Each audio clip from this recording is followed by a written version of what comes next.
समय आप अपने स्क्रीन पर देख रहे हैं यूट्यूब चैनल एफपीओ बुलेटिन। हार्दिक स्वागत है आपका आज के एफपीओ बुलेटिन में। अभिवादन स्वीकार कीजिए अपने प्रगति पथ के सदाबहार साथी मनोज मिश्र का। हाल के वर्षों में बेहतर सेहत के प्रति लोगों में बढ़ रही जागरूकता और जीवन स्तर ऊंचा उठने के कारण लोग खाने पीने के मामले में बेहद सजग होने लगे हैं। दुनिया के ख्याति लब्ध चिकित्सकों के अनुसार तो हृदय को स्वस्थ रखने, रोग प्रतिरोधक क्षमता बढ़ाने, टेस्टोस्टेरोन के स्तर को बढ़ाने, तनाव कम करने, पीएमएस के लक्षणों को कम करने, रक्तचाप नियंत्रण एवं आँखों की सेहत सहित शरीर को अपेक्षित पोषण प्रदान करने हेतु मुर्गा मीट को आहार में शामिल करना अत्यंत ही जरूरी है। यह बात तो आप भी जानते ही होंगे कि चिकन अर्थात मुर्गा मीट में भरपूर मात्रा में प्रोटीन, विटामिन और मिनरल्स पाए जाते हैं जो हड्डियों, मांसपेशियों व मस्तिष्क के लिए बेहद ही लाभकारी माना जाता है। इसी तरह वयस्कों के साथ साथ बच्चों के सामान्य शारीरिक एवं मानसिक विकास, वजन नियंत्रण और गर्भवती महिलाओं के लिए अंडा एक उत्तम खाद्य पदार्थ के रूप में जाना जाता है। दरअसल एक सामान्य अंडा में 70 कैलोरी ऊर्जा, उच्च गुणवत्ता वाली प्राकृतिक प्रोटीन 6 ग्राम और 4.5 ग्राम वसा पाया जाता है। इसके अलावा विटामिन ए, डी, ई, के, B2, B5, B6, B12 व फोलेट के साथ साथ कैल्शियम, फास्फोरस, सेलेनियम व जिंक आदि मिनरल्स प्रचुर मात्रा में पाए जाते हैं। यही कारण है कि भारतीय चिकित्सा अनुसंधान परिषद नई दिल्ली द्वारा प्रत्येक व्यक्ति को प्रति वर्ष 180 अंडे खाने की सलाह दी जाती है। जाहिर है चिकन व अंडे दोनों सेहतमंद खाद्य पदार्थ मुर्गियों से ही प्राप्त होते हैं। लिहाजा इन खाद्य पदार्थों के प्रति लोगों की बढ़ती चाहत, खाद्य सुरक्षा व समुचित पोषण की आवश्यकता ने अंडा उत्पादन व चिकन उद्यम की स्थापना, विकास एवं विस्तार के लिए असीमित कारोबारी संभावनाओं के द्वार खोल दिए हैं। इस कारोबार के बदौलत न केवल बड़े पैमाने पर स्वरोजगार सृजन हो रहा है, अपितु कई तरह के सहायक उद्यम भी पनप रहे हैं। इन्हीं कारणों से राज्य सरकारें अंडा व चिकन उद्योग को बढ़ावा देने के लिए कई तरह की प्रोत्साहन व अनुदान सहायता योजनाएं संचालित कर रही है। आज के एफपीओ बुलेटिन में हम लोग अंडा उत्पादन उद्यम और चिकन उद्यम की स्थापना व अनुदान सहायता योजना के बारे में लाभकारी जानकारी हासिल कर रहे हैं। हाँ, आप वीडियो के अंत तक जरूर बने रहें ताकि आपको समुचित लाभकारी कारोबारी जानकारी मिल सके। जैसे कि योजना का स्वरूप क्या है, लाभों की हर्ताएँ क्या है, अंडा उत्पादन उद्यम व मुर्गी फार्म खोलने के लिए कितनी लागत आती है, सरकार द्वारा कितनी अनुदान सहायता राशि प्रदान की जा रही है। इस वीडियो में आप यह भी जानेंगे कि अंडा व मुर्गी फार्म खोलने के लिए कितनी भूमि चाहिए, अंडा व मुर्गी फार्म खोलने के लिए आवेदन कैसे करना है और कहाँ करना है, आवेदन करते समय कौन कौन से डॉक्यूमेंट्स की ज़रूरत पड़ेगी, इत्यादि इत्यादि। मगर सबसे पहले आपको स्मरण कराते चलें कि यदि आप इस एफपीओ बुलेटिन यूट्यूब चैनल पर नए हैं व अभी तक आपने इस चैनल को सब्सक्राइब नहीं किया है तो तुरंत सब्सक्राइब करके बेल आइकन दबा दें ताकि नवीनतम लाभकारी कारोबारी जानकारी से आप हरदम अपडेट रह सकें। और यदि आप हमारे फेसबुक पेज पर यह वीडियो देख रहे हैं तो हमें फॉलो करना तो बिल्कुल मत भूलिए। तो चलिए अब विषय वस्तु की ओर बढ़ते चलें। वैसे तो लगभग सभी राज्य सरकारें अंडा उत्पादन व मुर्गी फार्म उद्यम को बढ़ावा देने के लिए अनुदान सहायता योजनाएं संचालित कर रही हैं। एक छोटे से वीडियो में सभी राज्यों की योजनाओं को समाहित कर पाना संभव नहीं है। लिहाजा यहाँ हम बिहार सरकार द्वारा व्यावसायिक अंडा उत्पादन व बिक्री और मुर्गी पालन हेतु संचालित अनुदान सहायता योजना के बारे में चर्चा करने जा रहे हैं, जिसका नाम है समेकित मुर्गी विकास योजना। आप चाहे जिस राज्य के निवासी हों, आप अपने राज्य के संदर्भ में इसका अवलोकन कर सकते हैं, क्योंकि विभिन्न राज्य सरकारों द्वारा संचालित इन अंडा उत्पादन व मुर्गी पालन अनुदान सहायता योजनाओं के स्वरूप और लाभों की अर्हता निर्धारण आदि में बहुत ज़्यादा अंतर नहीं रहता है। आइए पहले परियोजना के स्वरूप को समझ लेते हैं। देखिए, समेकित मुर्गी विकास योजना के तहत लेयर फार्म और ब्रायलर फार्म की स्थापना स्वलागत अथवा बैंक ऋण द्वारा किया जा सकता है। हाँ, वांछित अनुदान सहायता राशि आपको दोनों ही स्थिति में मिलती है। राज्य सरकार द्वारा इस समेकित मुर्गी विकास योजना के तहत अंडा उत्पादन व मुर्गी पालन इकाई अर्थात मुर्गी फार्म स्थापित करने के लिए 3 मॉडल लॉन्च किया गया है। ये तीनों मॉडल इस तरह से हैं। पहला है 10,000 क्षमता वाला लेयर फार्म, दूसरा है 5,000 क्षमता का लेयर फार्म और तीसरा मॉडल जो है ये है 3,000 क्षमता का ब्रायलर फार्म।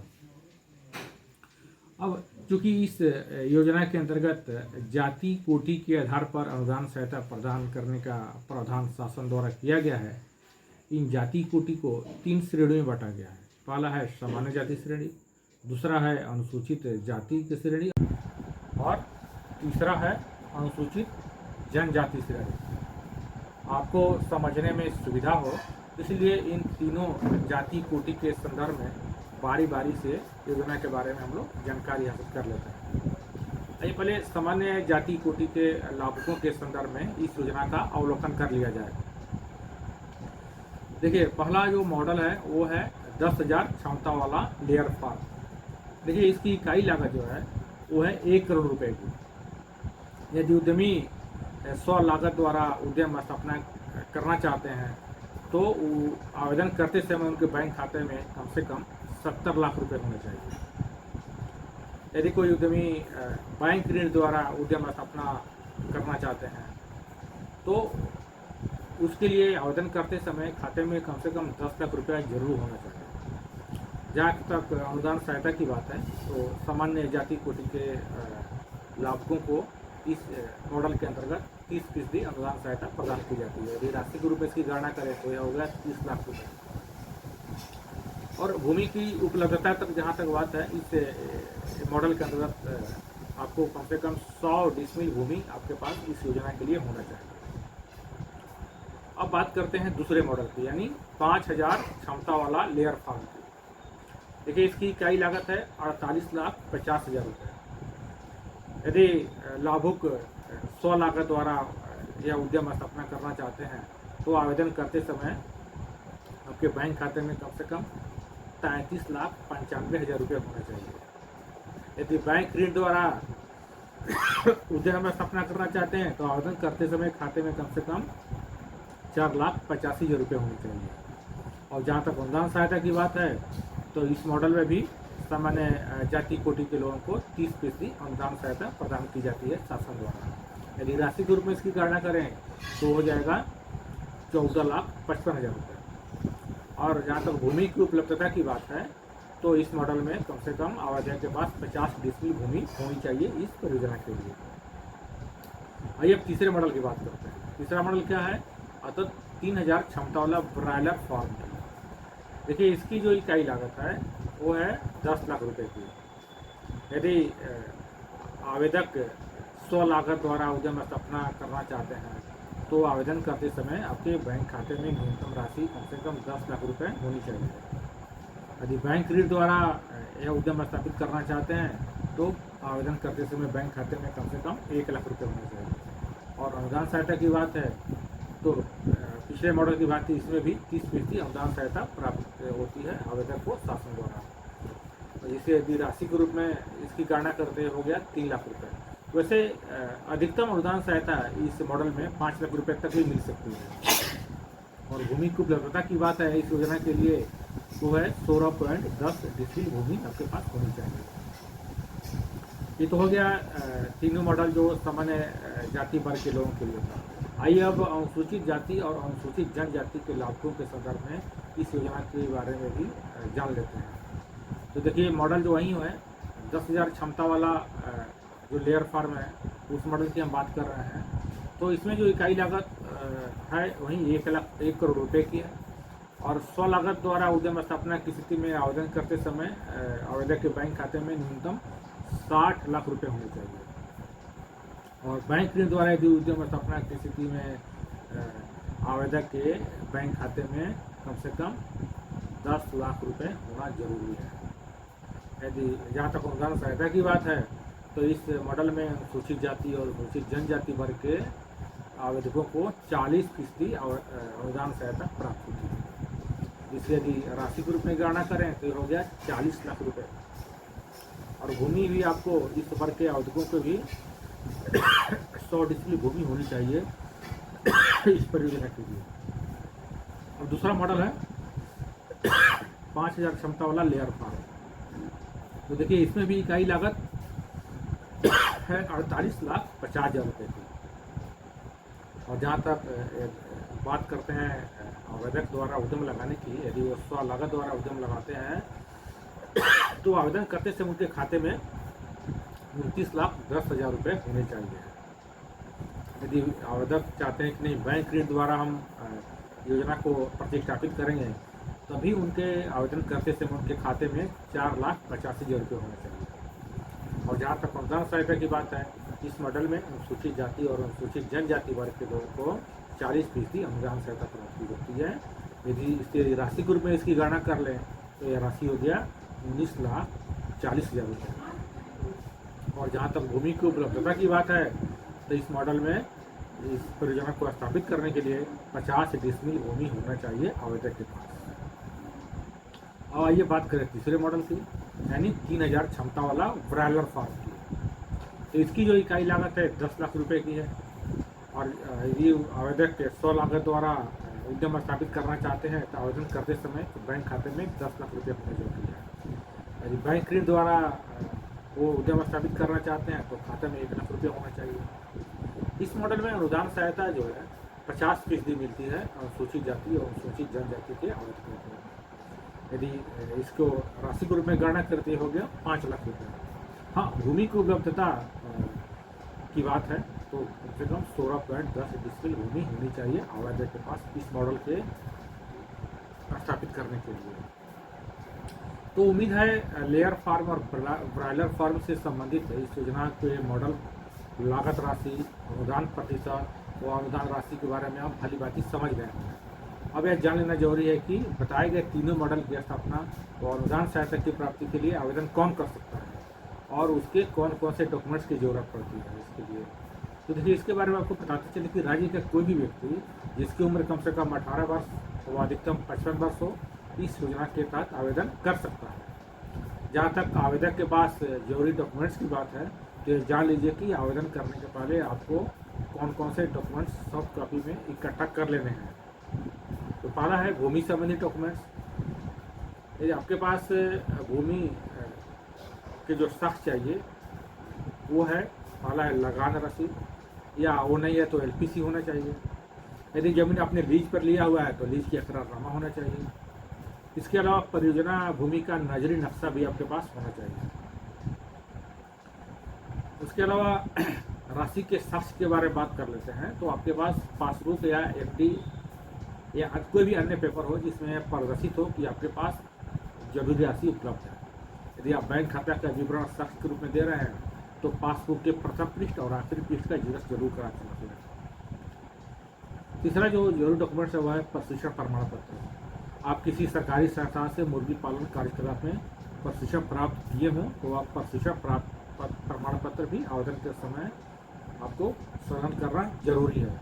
हाँ, इस परिप्रेक्ष्य में थोड़ा आपको बता दें कि प्रशिक्षण कम से कम 5 दिवसीय जरूर होना चाहिए। अगला है जो डॉक्यूमेंट्स आपको देने हैं वो है जाति प्रमाण पत्र। यदि आप अनुसूचित जनजाति या अनुसूचित जाति वर्ग से आते हैं तो आवेदन के साथ आपको जाति प्रमाण पत्र भी संलग्न करना जरूरी है, क्योंकि तब ही आपको आरक्षित जाति श्रेणी का लाभ मिल सकेगा। अन्य जो पेपर लगता है वो है passport size photo, Aadhaar card, voter ID card, PAN card व आवासीय प्रमाण पत्र आदि। तो उम्मीद है आप जरूरी डॉक्यूमेंट्स के बारे में भली भांति समझ गए होंगे। अब आवेदन की प्रक्रिया के बारे में समझ लेते हैं।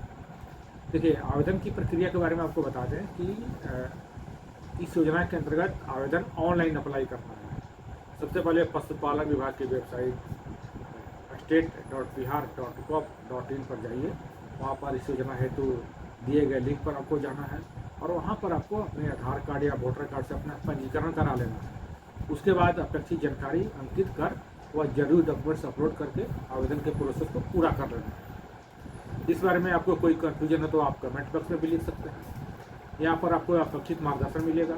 आप चाहे तो अपने जिले के जिला पशुपालन पदाधिकारी से भी विशेष जानकारी हासिल कर सकते हैं। यदि आप इस योजना के बारे में विस्तृत जानकारी और चाहते हैं तो आप विभागीय वेबसाइट state.bihar.gov.in पर भी जाकर वहाँ विजिट कर सकते हैं। वहाँ से आप आवेदन का जो मॉडल है उसको भी डाउनलोड करके अपना उसका पूर्वाभ्यास कर सकते हैं। एक बात और, समेकित मुर्गी विकास योजना के अंतर्गत पहले आओ पहले पाओ के आधार पर लाभुकों का चयन किया जाना है। इसके अलावा 100 लागत से लेयर तथा ब्रॉयलर फार्म स्थापित करने वालों और मुर्गी पालन कारोबार में प्रशिक्षण प्राप्त करने वाले आवेदकों को चयन में प्राथमिकता दी जाती है। तो आज की जानकारी आपको कैसी लगी कमेंट करके जरूर बताइएगा। यदि आज के बुलेटिन में दी गई जानकारी आपको उपयोगी लगी हो तो दूसरे लोगों और ग्रुप में भी अधिक से अधिक शेयर करें ताकि अन्य ज़रूरतमंद लोग भी इस योजना का लाभ उठा सकें। उम्मीद है आपने इस यूट्यूब चैनल को सब्सक्राइब तो कर ही दिया होगा। तो इसी तरह की नवीनतम लाभकारी कारोबारी जानकारी के लिए देखते रहिए हमारा यूट्यूब चैनल FPO बुलेटिन। और मुझे भी दीजिए विदा लेने की अनुमति। नमस्ते।